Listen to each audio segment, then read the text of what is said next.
Roztomili ludkowie, przyszł ciężki czas. Koronawirusy atakują, wice, a szpasy się dawno skończyły. Słuchajcie, musimy się bronić, siedźcie w duma, nie wylazujcie, nie gromadźcie się, nie róbcie spędów, nie jeździcie banami, a cugami i inszymi busami, nie trafiajcie się z ludźmi, nie dotykajcie się, nie dywajcie się kusików i nie powielajcie tych ciulskich klachów z neta, od których się ludzie ino stresują, a dostawają do głowy.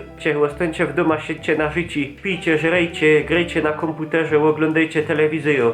A właśnie a propos tego jedzenia, można na koronawirusa to nie pomoże, ale też nie powinno zaszkodzić.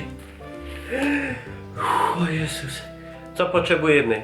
Jest to, mili ludkowie, za wiele nie potrzebujemy. Sznitka chleba, knobloch, albo knoblauch, albo czosnek, albo cosnek, masło, albo insze szmarowidło.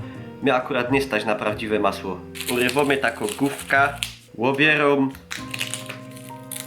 Teraz to muszę pokroć, albo pokroniać, albo pokrojać, albo pokroić.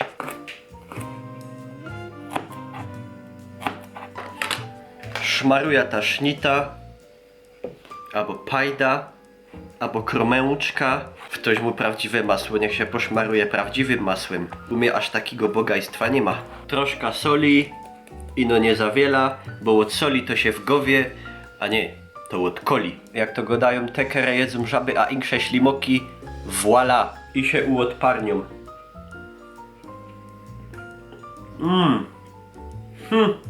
Są wreszcie zdrowe, a silne, jak ja. O Jezus. Oprócz knoblocha polecam jeszcze cwibla. Nie dziękujcie i nożerejcie.